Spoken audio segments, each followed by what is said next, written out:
ស្មៃចន្ទ្រារាត្រីយប់យន់គួរអើយគយគុណស្រទន់ភ្លឺច្បាស់គុណនេះត្រជាក់ក៏ក្តៅខ្លាំងណាស់ពុកគឺជាព្រះអរហន្តរបស់កូនទោះក្រលំបាកឧបសគ្គយ៉ាងណាពុកតែងប្រាថ្នាសូមឲ្យបុត្រនៅស្ងួនរួចចាកផុតទុកបានសុខជួបជួនជីវិតត្រូវសូនក៏មិនសោកស្ដាយព្រះអើយព្រះរួងគុណដ៏ឧត្តមផ្ដល់ក្តីសង្ឃឹមឲ្យកូនទាំងឡាយមិនថានៅចិត្តឬក៏នៅឆ្ងាយរែងគិតខ្វល់ខ្វាយដល់កូនគ្រប់គ្រាខក្នុងចិត្តពុកមិនអាចកាត់ថ្លៃគុណធ្ងន់អើ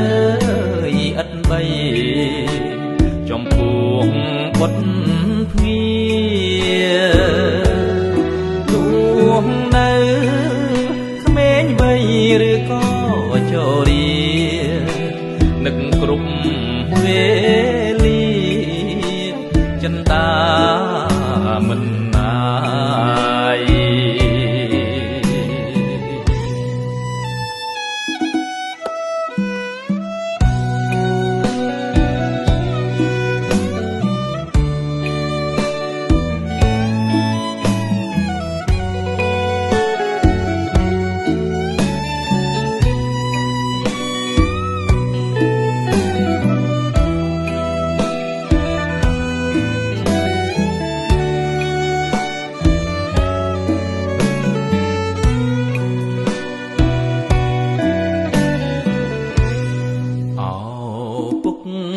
កូនអើយលោកប្របីណាស់លោកគឺជាព្រះរស់មានរូបកាយជាម្លប់ណាយពោពិត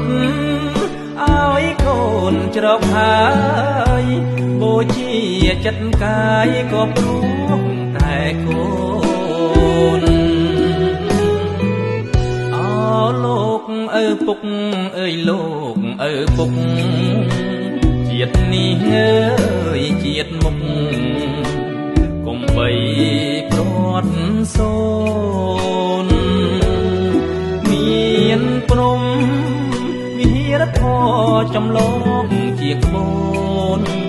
ក្នុងបេះដូងកូនចងចាំមិនភ្លេច